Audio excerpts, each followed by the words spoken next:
ಚನ್ನಪಟ್ಟಣದಲ್ಲಿ ಸ್ಪರ್ಧಿಸುವ ಇಚ್ಛೆ ಇತ್ತು, ಪಕ್ಷ ಅದಕ್ಕೆ ಒಪ್ಪಿರಲಿಲ್ಲ. ಸುರೇಶ್ ಅವರು ಸ್ಪರ್ಧಿಸಲು ಒತ್ತಡ ಆಯಿತು. ನಾವು ಕುಟುಂಬಕ್ಕಿಂತ ಪಕ್ಷ ಮುಖ್ಯ ಎಂದು ತೀರ್ಮಾನವನ್ನ ಮಾಡಿದ್ದೇವೆ. ಯೋಗೇಶ್ವರ್ ಅವರು ಪಕ್ಷ ಹಾಗೂ ನಾಯಕತ್ವದ ಒಪ್ಪಿ ಬಂದ ನಂತರ ನಮ್ಮ ಪಕ್ಷದ ಹಿರಿಯ ನಾಯಕರ ಜೊತೆ ಚರ್ಚೆಯನ್ನ ಮಾಡಿ ಅಂತಿಮ ತೀರ್ಮಾನವನ್ನ ಮಾಡಿದ್ವು. ಈ ಸಂದರ್ಭದಲ್ಲಿ ಕಾರ್ಯಕರ್ತರ ಅಭಿಪ್ರಾಯವನ್ನ ಕೇಳಲು ಆಗಿರಲಿಲ್ಲ. ಆದರೆ ಚಿಂತೆ ಮಾಡುವುದನ್ನ ಬೇಡ, ನಾವು ಎಲ್ಲ ಕಾರ್ಯಕರ್ತರ ರಕ್ಷಣೆಯನ್ನ ಮಾಡೇ ಮಾಡ್ತೇವೆ ಎಂದು ಡಿಕೆ ಶಿವಕುಮಾರ್ ಅವರು ಹೇಳಿದರು. ನಮಗೆ ಮಹಿಳೆಯರು ಹೆಚ್ಚು ಬೆಂಬಲವನ್ನ ನೀಡಿದ್ದಾರೆ.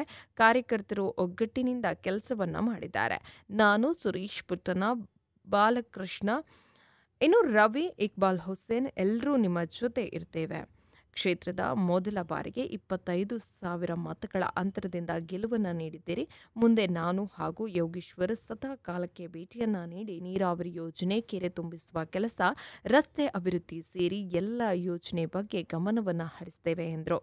ಇನ್ನು ದಳದ ಕಾರ್ಯಕರ್ತರು ಸಮಯವನ್ನು ವ್ಯರ್ಥ ಮಾಡೋದು ಬೇಡ.